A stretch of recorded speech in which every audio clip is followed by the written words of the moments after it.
Pada kesempatan kali ini saya akan menjelaskan kepada teman-teman semuanya, baik itu mahasiswa ataupun di luar mahasiswa ya. Nah, kali ini banyak teman-teman nih yang bertanya, apa sih use case itu dan apa itu use case diagram? Nah, kali ini saya akan menjelaskan kepada teman-teman. Nah, di sini saya menjelaskan pakai di jagoan hosting ya. Saya izin share.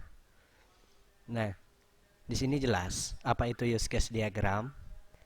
Oke. Jadi apa itu use case diagram?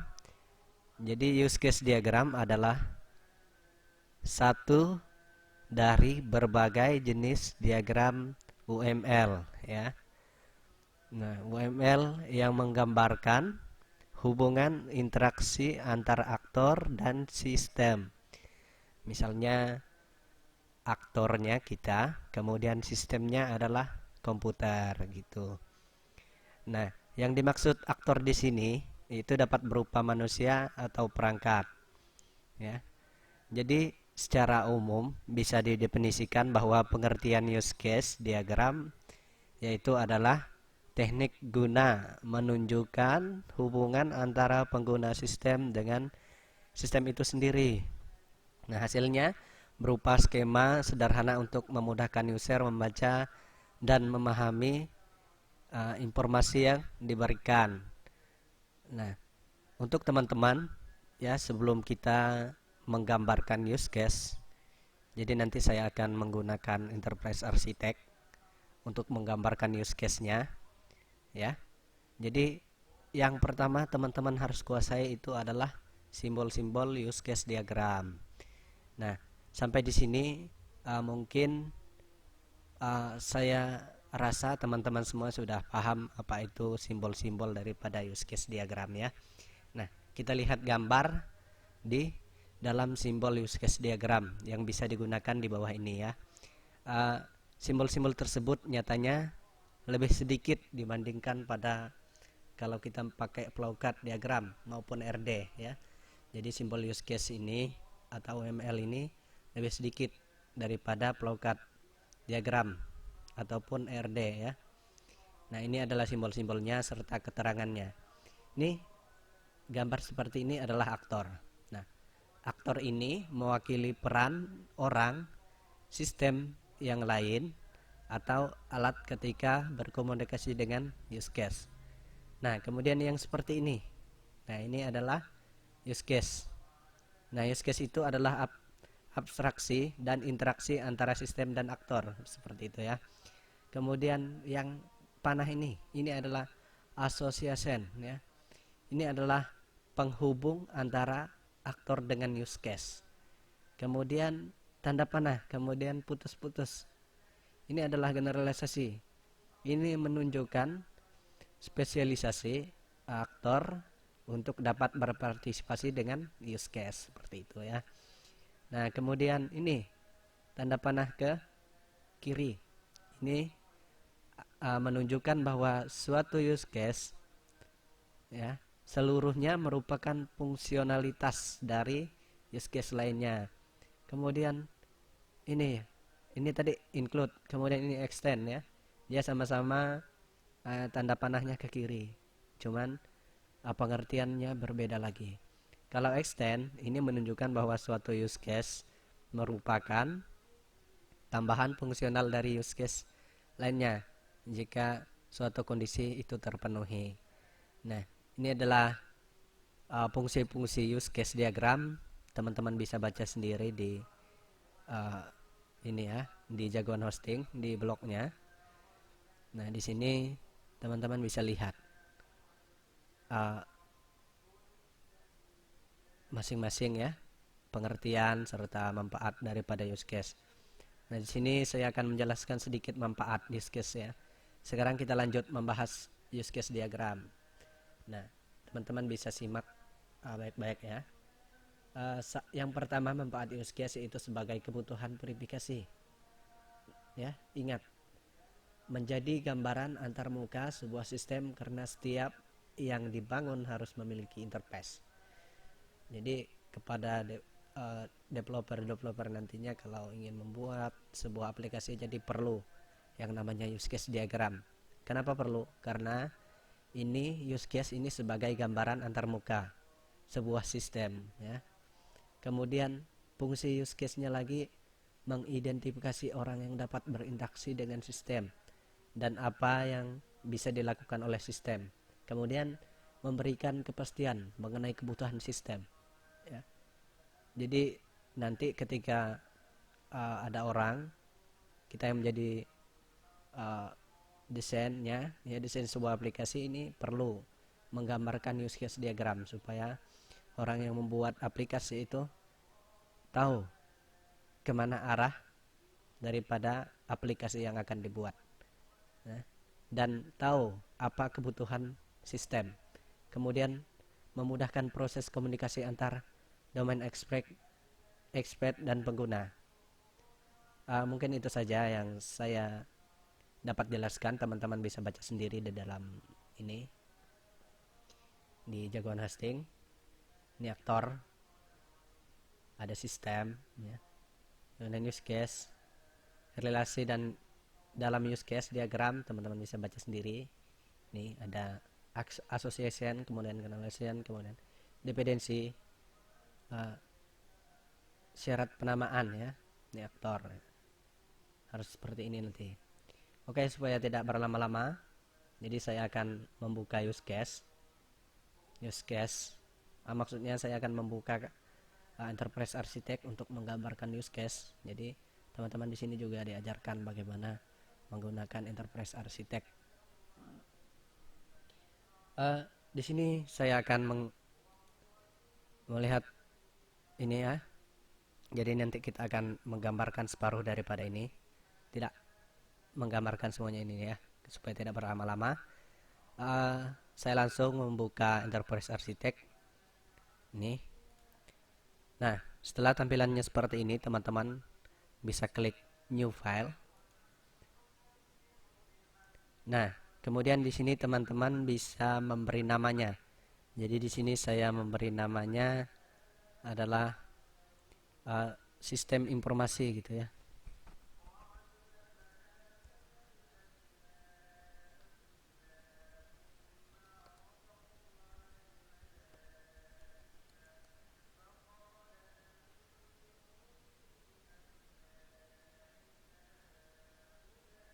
Sistem informasi, dan teman-teman jangan lupa memberi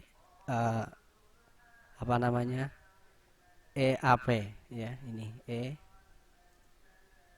kita pakai huruf kecil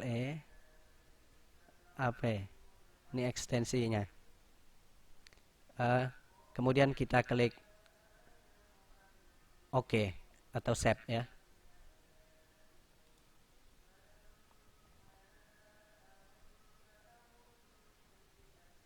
Nah, ini sudah. Nah, kemudian kita ke apa? Model ya. Di sini klik. Di sini kita akan membuatkan use case.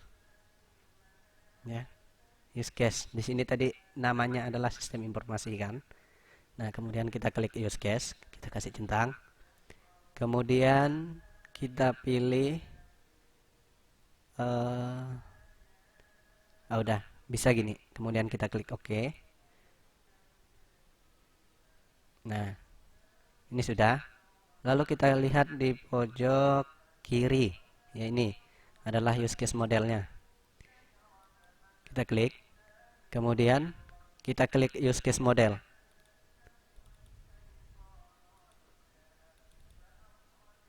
Ini ya. Teman-teman bisa klik. Nah, aktornya ya. Ini nanti dulu. Kita klik use case. Kemudian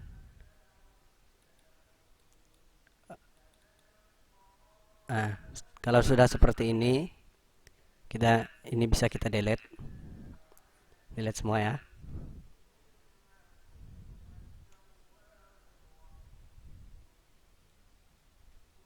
klik, kemudian klik delete. Ya, kita hapus semua supaya mempermudahkan kita. Sebenarnya kita bisa kasih halaman baru, tapi saya tidak mau. Nah, lalu selanjutnya kita klik aktor. Sini aktor. Nah, dia kalau kita sudah klik aktor akan muncul tanda seperti ini. Bisa lihat di kursor. Nah, aktor yang pertama kita kasih apa? Di sini mahasiswa. Mahasiswa ya. Kita kasih namanya adalah mahasiswa.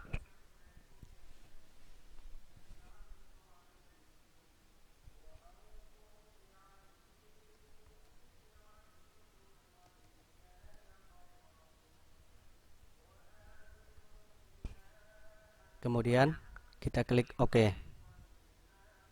Sini ya. Nah, ini sudah namanya mahasiswa. Ini teman-teman bisa atur sendiri. Kemudian apa lagi? Kita lihat ya.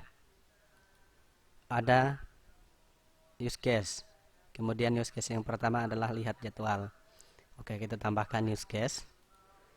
Use case ya. Klik di sini yang ada gambar use case, klik. Kemudian klik.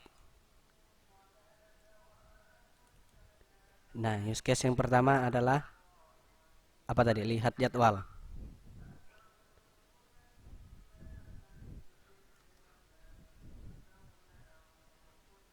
Lihat jadwal. Lalu klik OK. Nah, ini sudah. Lalu kita klik lagi use case-nya. Klik. Kita tambah. Bisa duplikat sebenarnya, tapi supaya teman-teman lebih paham bagaimana cara menggunakannya. Nah, kemudian input biodata. Input biodata, kemudian lihat KAS. Ya. Ini hanya saya kasih tidak seperti yang itu supaya tidak berlama. Lihat KS kan.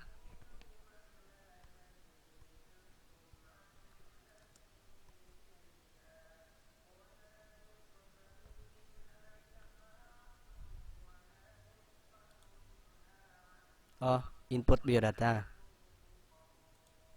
atau lihat biodata.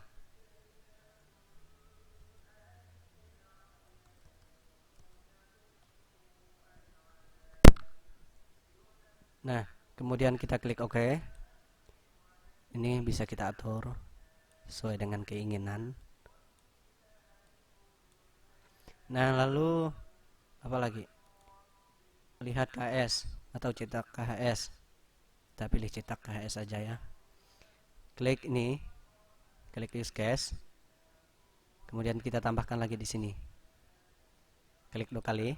Nah, oh bukan aktor ya, tapi use case. Ini bisa kita aktornya juga bisa kita buat karena nanti kita perlu aktornya. Kemudian kita rename. Ini aktornya yang kedua adalah sistem. Admin ya, admin.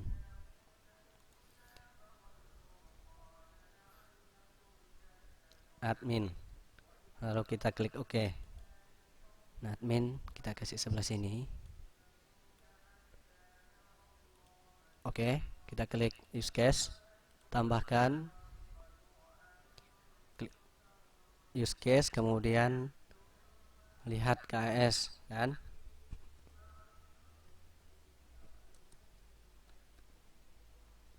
Lalu pilih OK.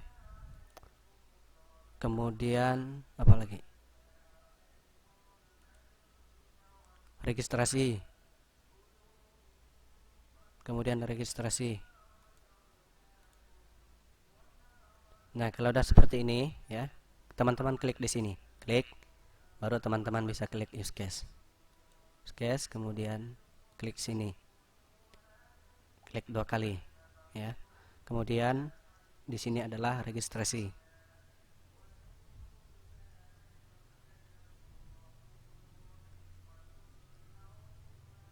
lalu klik OK. Nah, saya cuma bisa buat seperti ini, teman-teman. Kalau mau detail seperti tugasnya bisa ubah sendiri ya. Kemudian di admin ada ini membuat jadwal mata kuliah, merubah biodata, menyetujui perubahan biodata, kemudian menerbitkan KHS ya. Kita buat 1, 2, 3, 4. Jadi 4 use case. Klik di sini, kemudian klik use case 1. Nah, yang pertama adalah membuat jadwal mata kuliah.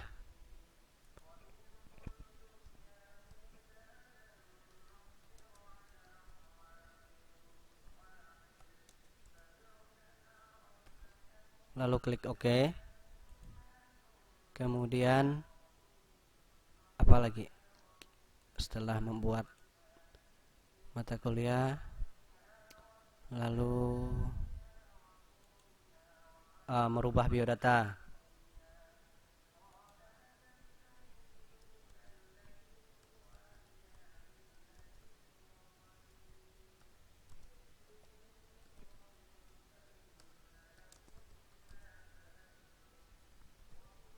Lalu klik OK.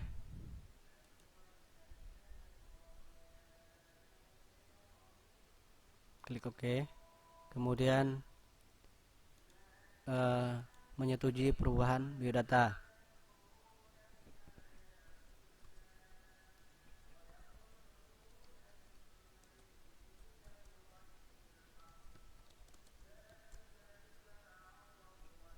Lalu klik OK. Kemudian apa lagi? Menerbitkan KHS.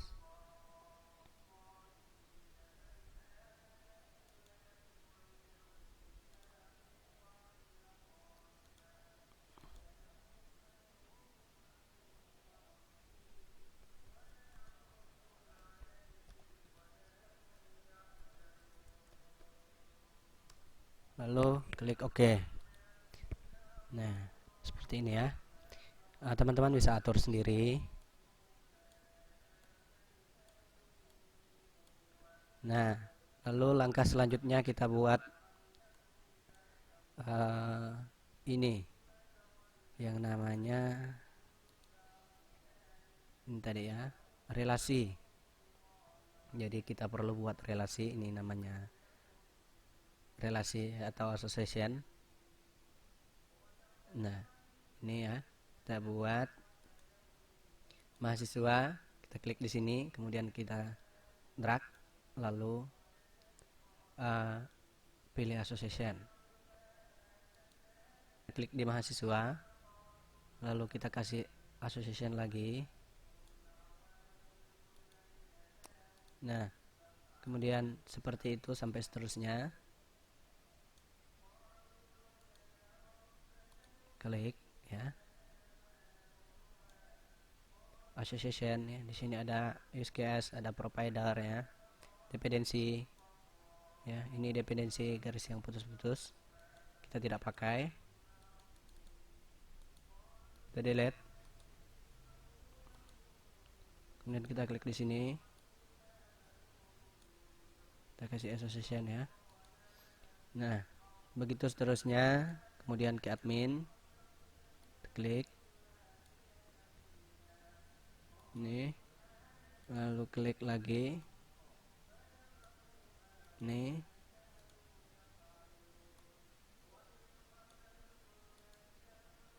Kalau ada pertanyaan, silakan berikan komentar di bawah bagaimana cara membuatnya. Nah, di sini saya sedikit jelaskan proses perjalanan. Ini adalah ada 3 aktor, ada 4 aktor ya. Ada dosen, ada admin, kemudian ada bak admin, kemudian mahasiswa. Nah, di sini dosen bertugas untuk menyerahkan nilai. Kemudian setelah menyerahkan nilai, menggabungkan nilai, kemudian menerbitkan KHS. Ini adalah tugas daripada dosen. Admin Nah, di sini admin bertugas membuat jadwal mata kuliah ya, atau memberikan informasi mata kuliah, kemudian merubah biodata, kemudian menyetujui perubahan biodata, kemudian menerbitkan KS ya. Kalau di sini mahasiswa telah menginput biodata kemudian ingin merubah biodata, maka dia ke sini prosesnya ke admin. Apakah admin menyetujui? Ini juga daripada tugas admin. Kemudian teman dari mahasiswa ini bisa registrasi, dia menerima registrasi, kemudian memeriksa keuangan. Ini adalah tugas daripada admin. Seperti itu ya. Di sini jelas tampilannya, teman-teman bisa lihat sendiri. Nah, ini ada extend ya. Extend tadi apa fungsinya? Extend adalah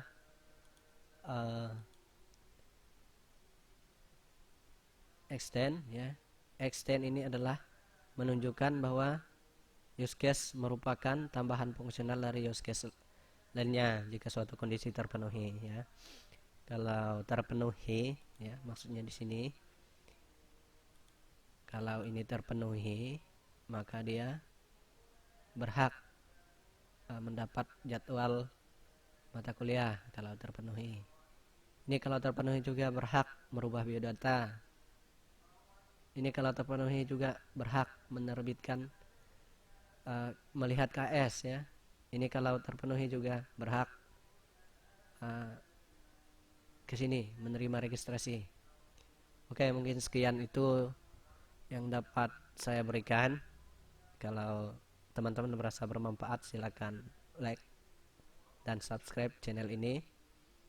Jikalau ada kata-kata yang salah, saya mohon maaf dan saya ucapkan terima kasih.